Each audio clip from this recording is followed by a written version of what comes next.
और देखिए बड़ी खबर है, बेलगोरोद पर यूक्रेन का हमला।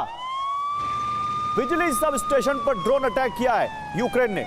सब स्टेशन में लगी भीषण आग। बेलगोरोद के कई हिस्सों में ब्लैकआउट हो गया।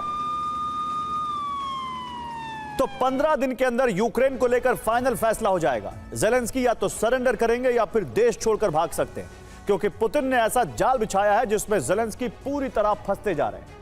धीरे धीरे यूक्रेन पर शिकंजा कसता जा रहा है। भ्रष्टाचार के आरोप में जेलेंस्की सरकार घिरी है।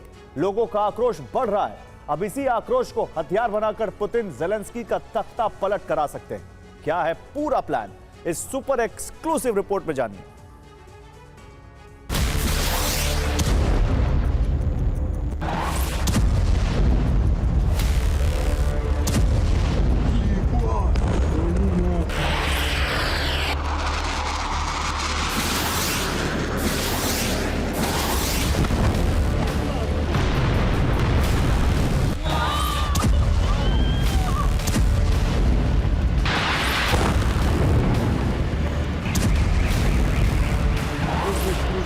सर्दियों में युद्ध रुका नहीं, बल्कि तबाही की ज्वाला और ज्यादा भड़क उठी।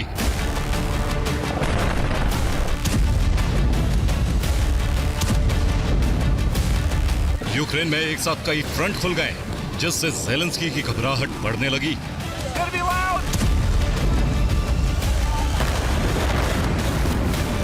पहला फ्रंट ऊर्जा ठिकानों पर हमले, दूसरा फ्रंट सैन्य ठिकानों पर हमले, तीसरा फ्रंट हथियार गोदाम पर हमले, चौथा फ्रंट डिफेंस सिस्टम पर हमले, पांचवा फ्रंट रिहायशी इलाकों पर हमले।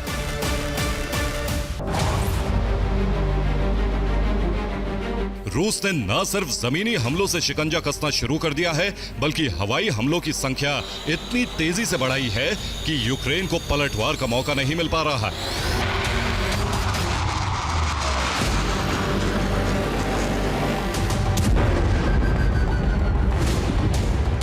इस बीच पुतिन ने जेलेंस्की के तख्ता पलट के लिए नया प्लान बनाया है, जिसमें यूक्रेन में पनप रहे भ्रष्टाचार को हथियार बनाया जा रहा है।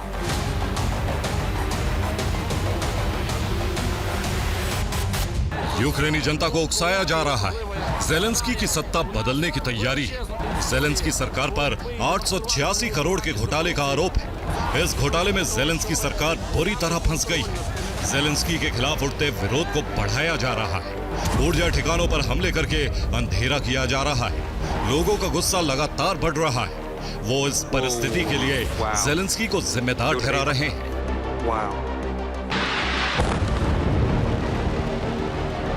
क्योंकि युद्ध की वजह से लोग लगातार संकट में फंसते जा रहे हैं। लगातार पलायन बढ़ रहा है। जो रुक जाते हैं उनके लिए रोजी रोटी का संकट खड़ा हो गया है। इस बीच यूक्रेन से यूरोपीय देश हाथ खींच सकते हैं, क्योंकि भ्रष्टाचार के आरोप लगने से यूरोपीय देशों में टकराव आरंभ हो गया है। पहले जांच में जेलेंस्की पाक साफ हो, तभी आगे हथियार मिल सकते हैं।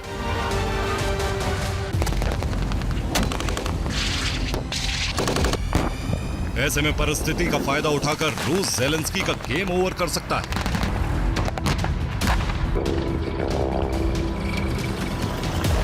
इसके लिए लगातार यूक्रेन के लोगों को बैकडोर से जेलेंस्की के खिलाफ भड़काया जा रहा है। रूसी मूल के लोगों को इसका जिम्मा दिया गया है। इसका असर भी दिख रहा है। कीव समेत कई जगहों पर विरोध प्रदर्शन विकराल होता जा रहा है। तो यूक्रेन में भ्रष्टाचार का पर्दाफाश होने से जेलेंस्की का विरोध बढ़ने लगा है। जेलेंस्की सरकार पर 886 करोड़ के घोटाले का आरोप लगाया जा रहा है। इसमें फंसे यूक्रेन सरकार के 2 मंत्रियों ने इस्तीफा भी दे दिया है। यूक्रेन के ऊर्जा मंत्री का भी नाम घोटाले में शामिल बताया जा रहा है। घोटाले में शामिल जेलेंस्की के करीबी बताए जा रहे हैं। अब कीव में जेलेंस्की के खिलाफ विरोध प्रदर्शन बढ़ रहा है। यूरोपीय देश भी यूक्रेन में भ्रष्टाचार के खुलासे से भड़के हुए। यूरोप के कई देश यूक्रेन को हथियार सप्लाई रोक सकते हैं। जेलेंस्की पर लगातार दबाव बढ़ता जा रहा है। इस बीच आक्रोशित जनता तख्ता पलट करा सकती है।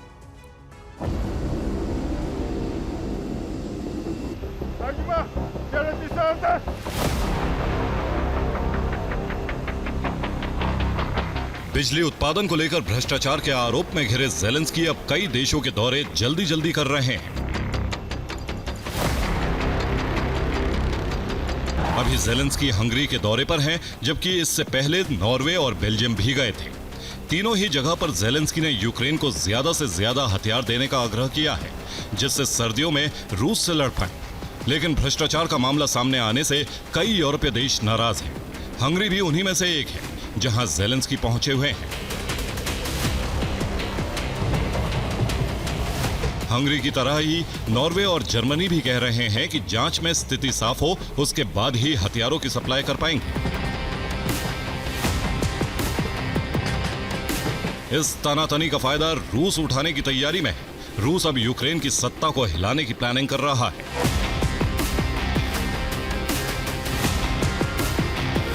यूक्रेन में वैसे ही विरोध की ज्वाला धधक रही। कीव में हजारों लोग सड़क पर उतर आए हैं।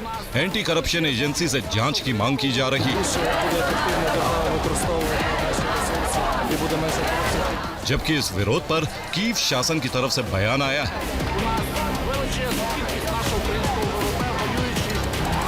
सरकार के खिलाफ बड़ा षड्यंत्र किया जा रहा है। इसके पीछे दुश्मन देश का प्रभाव हो सकता है। हमारी कोशिश है कि सच सबके सामने लेकर आए।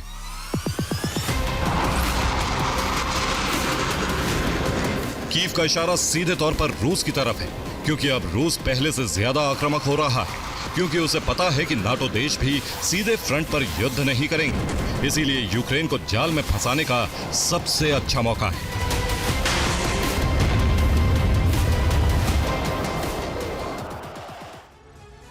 और पुतिन ने यूक्रेन संहार के लिए 3 स्टेज प्लान तैयार किया है। पहली स्टेज में 7 इलाकों पर कब्जा किया जाएगा, जिसमें टारगेट 1 खार्किव है, दूसरा टारगेट डोनबास, तीसरा टारगेट ज़पोरिजिया, चौथा टारगेट निप्रोपेट्रोवस्क, पांचवा टारगेट खेरसोन, छठा टारगेट मिकोलेव और 7वां टारगेट ओडेसा है।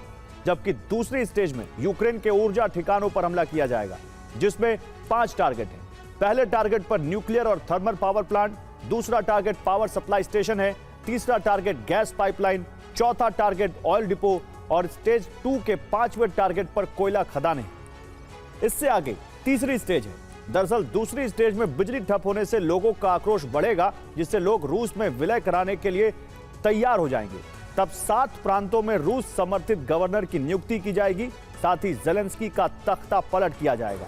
इस लक्ष्य को सर्दियों में ही हासिल करने का प्लान है।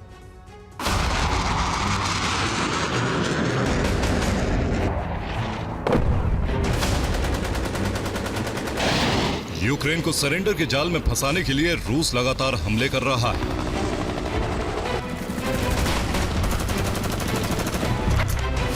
जबकि उसके एजेंट यूक्रेन में घुसकर लोगों के बीच पहुंच चुके हैं। साथ ही यूक्रेन को सरेंडर के लिए मजबूर करने के लिए पुतिन ने उत्तर कोरिया के सैनिक और हथियार मंगवाए, जबकि एनर्जी सेक्टर पर हमले करके दबाव बढ़ाया जा रहा है। एक बार यूक्रेनी लोग संकट से इतने परेशान हो जाएंगे कि जल्द से जल्द हालात बदलने के लिए गुहार लगाएंगे। ऐसी परिस्थिति के इंतजार में रूस बैठा है। तब वो अपने गवर्नर बनाकर वहां बिठाकर पूरा कंट्रोल अपने हाथ में लेगा। पहले ये प्लान पूर्वी यूक्रेन में शुरू किया जाएगा, उसके बाद आगे कीव तक विस्तार किया जाएगा। Bureau report, TV9 भारतवंश।